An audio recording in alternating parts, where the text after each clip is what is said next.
SV ન્યૂઝમાં આપનું સ્વાગત છે। રાજકોટથી હું શીતલ ભાડેસિયા।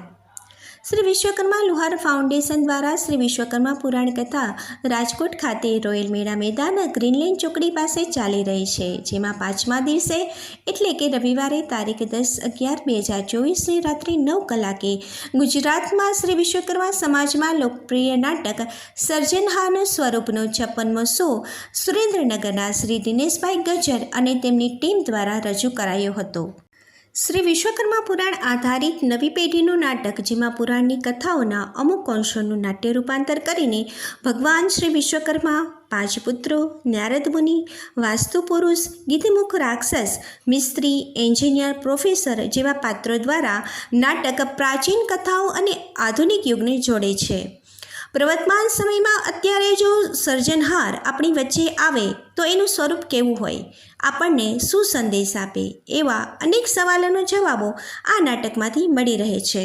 સમાજની કેટલીક સમસ્યાના ઉકેલ શ્રી વિશ્વકર્મા દાદાના સંદેશ રૂપે આ નાટકમાં કહેવામાં આવ્યા છે। શિક્ષણ ખૂબ જરૂરી છે અને આધુનિક ટેકનોલોજી તરફ તમામ વિશ્વકર્મા વંશજોએ જવું પડશે, એ વાત આ નાટકનો સાર છે। સુરેન્દ્રનગરના લેખક અને વક્તા ગીતકાર એવા દિનેશભાઈ ગજ્જર નાટકના લેખક, દિગ્દર્શક અને પ્રોફેસરના રોલમાં છે। નારદ મુનિના રોલમાં મિતેશભાઈ જાદવાણી, વાસ્તુપુરુષના રોલમાં વિપુલભાઈ ગજ્જર, એન્જિનિયર અને ગીતમુખના રોલમાં સુમિતભાઈ ગજ્જર, મિસ્ત્રી અને પુત્રના રોલમાં રાકેશભાઈ ચારોલા, ભગવાન શ્રી વિશ્વકર્માના રોલમાં અનિલભાઈ જાદવાણી અને સમગ્ર નાટકમાં વેશભૂષા સંભાળનાર મેકઅપમેન તરીકે રમેશભાઈ જાદવાણીએ સેવા આપી હતી। આ નાટકનું આયોજન શ્રી વિશ્વકર્મા લુહાર ફાઉન્ડેશન રાજકોટ દ્વારા કરવામાં આવ્યું હતું। કાર્યક્રમના અંતમાં સંજયભાઈ બાસોપિયા દ્વારા પ્રસ્તુત દિનેશભાઈ ગજ્જર લિખિત અને જયંતભાઈ ગજ્જરના સ્વરમાં ગવાયેલ લોકપ્રિય એકતા ગીત દાદા બધા દીકરા ચાલોને એક થઈએ રજૂ કરાયું હતું, જેમાં ઉપસ્થિત અગ્રણીઓ, મહેમાનો તથા શ્રોતાઓ ઝૂમી ઉઠ્યા હતા। સૌને મારા જય વિશ્વકર્મા। આ સફર અહીંયા સુધી કેવી રીતે પહોંચી।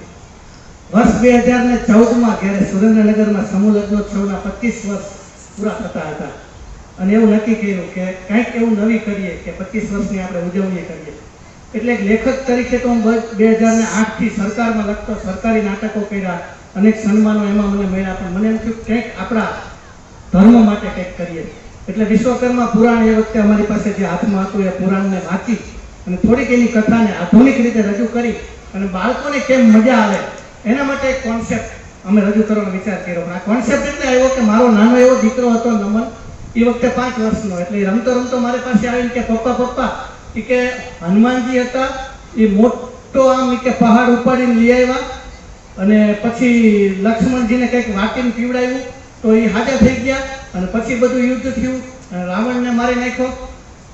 એટલે મેં કીધું ભાઈ આને આટલું બધું આ અત્યારથી કેમ આવડી ગયું? એટલે મેં કીધું તું ભાઈ મોરારી બાપુની કથામાં ક્યાંય ગયો તો દાદા સાથે? તો કે ના, આ તો કાર્ટૂન નેટવર્કમાં આવે છે। એટલે મને એવું થયું કે બાળકો સુધી પહોંચવું હોય તો જો આપણું કાર્ટૂન નેટવર્ક પહોંચી શકતું હોય, એને માય ફ્રેન્ડ ગણેશા લાગતું હોય, એને હનુમાનજી પણ વીર લાગતા હોય, તો કાર્ટૂન નેટવર્કે એના માધ્યમથી આપણા બાળકોમાં આપણા ધર્મના સંસ્કાર તો મૂક્યા ને, કારણ કે એને જેમ મજા આવે એમ મૂક્યા।